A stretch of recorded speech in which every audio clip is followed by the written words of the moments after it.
ବିଷୟ tutorial YouTube ଚ୍ୟାନେଲରେ ପ୍ରଥମେ ଆପଣଙ୍କୁ ସ୍ୱାଗତ। ପିଲାମାନେ ଆଜିର ଏହି ଭିଡ଼ିଓ ମାଧ୍ୟମରେ ସୁରଭି କୁଇଜ୍ 2024ର ଜୁନିୟର ଓ ସିନିୟର ଗ୍ରୁପ୍ କୁଇଜ୍ ଆମେ ଡିସ୍କସନ୍ କରିବା, ଯାହାକି ଏଥିରେ ଆମେ ଇମ୍ପୋର୍ଟାଣ୍ଟ କ୍ୱେଶ୍ଚିନ୍ ଗୁଡ଼ିକ ଡିସ୍କସନ୍ କରିବା। ତେବେ ଡେରି ନକରି ଚାଲନ୍ତୁ ଭିଡ଼ିଓଟିକୁ ଷ୍ଟାର୍ଟ କରିବା।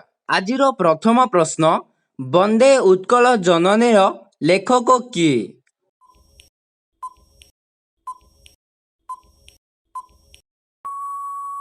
ଏହାର ଉତ୍ତରଟି ହେଉଛି ଲକ୍ଷ୍ମୀକାନ୍ତ ମହାପାତ୍ର। ବନ୍ଦେ ଉତ୍କଳ ଜନନୀର ଲେଖକ ହେଉଛନ୍ତି ଲକ୍ଷ୍ମୀକାନ୍ତ ମହାପାତ୍ର। ପରବର୍ତ୍ତୀ ପ୍ରଶ୍ନ, ମା ସମଲେଶ୍ୱରୀ ମନ୍ଦିର କେଉଁ ଜିଲ୍ଲାରେ ଅବସ୍ଥିତ?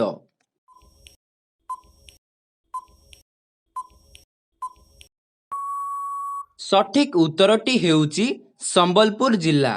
ମା ସମଲେଶ୍ୱରୀ ମନ୍ଦିର ସମ୍ବଲପୁର ଜିଲ୍ଲାରେ ଅବସ୍ଥିତ। ପରବର୍ତ୍ତୀ ପ୍ରଶ୍ନ, ବାଲିମେଳା ଡ୍ୟାମ୍ କେଉଁ ଜିଲ୍ଲାରେ ଅବସ୍ଥିତ?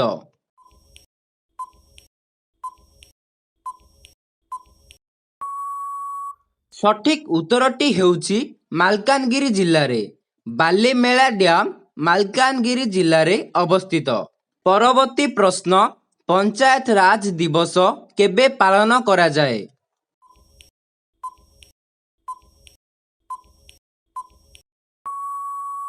ସଠିକ୍ ଉତ୍ତରଟି ହେଉଛି ମାର୍ଚ୍ଚ 5 ତାରିଖ। ପଞ୍ଚାୟତ ରାଜ ଦିବସ ମାର୍ଚ୍ଚ ମାସ 5 ତାରିଖ ଦିନ ପାଳନ କରାଯାଏ। ପରବର୍ତ୍ତୀ ପ୍ରଶ୍ନ, ରାଜ୍ୟପାଳଙ୍କ ବାସଭବନକୁ କ'ଣ କୁହାଯାଏ?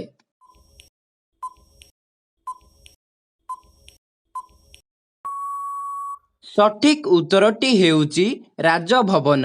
ରାଜ୍ୟପାଳଙ୍କ ବାସଭବନକୁ ରାଜଭବନ କୁହାଯାଏ।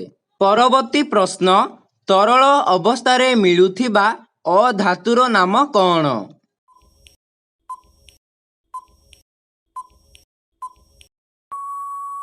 ସଠିକ୍ ଉତ୍ତରଟି ହେଉଛି ବ୍ରୋମିନ୍।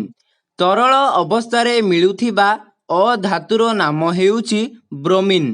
ପରବର୍ତ୍ତୀ ପ୍ରଶ୍ନ, ଶିମିଳିପାଳ ଅଭୟାରଣ୍ୟ କେଉଁ ଜିଲ୍ଲାରେ ଅବସ୍ଥିତ?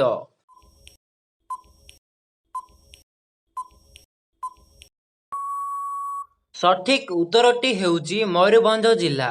ଶିମିଳିପାଳ ଅଭୟାରଣ୍ୟ ମୟୂରଭଞ୍ଜ ଜିଲ୍ଲାରେ ଅବସ୍ଥିତ। ପରବର୍ତ୍ତୀ ପ୍ରଶ୍ନ, ଓଡ଼ିଶାର ବୃହତ୍ତମ ଚିଡ଼ିଆଖାନାର ନାମ କ'ଣ?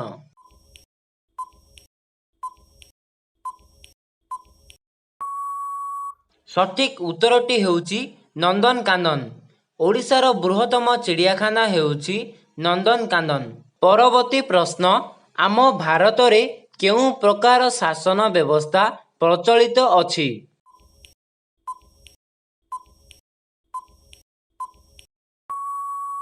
ସଠିକ୍ ଉତ୍ତରଟି ହେଉଛି ଗଣତାନ୍ତ୍ରିକ ଶାସନ ବ୍ୟବସ୍ଥା। ଆମ ଭାରତରେ ଗଣତାନ୍ତ୍ରିକ ଶାସନ ବ୍ୟବସ୍ଥା ପ୍ରଚଳିତ ଅଛି। ପରବର୍ତ୍ତୀ ପ୍ରଶ୍ନ, ଦହିବରା କେଉଁ ଜିଲ୍ଲାର ପ୍ରସିଦ୍ଧ ଖାଦ୍ୟ ଅଟେ?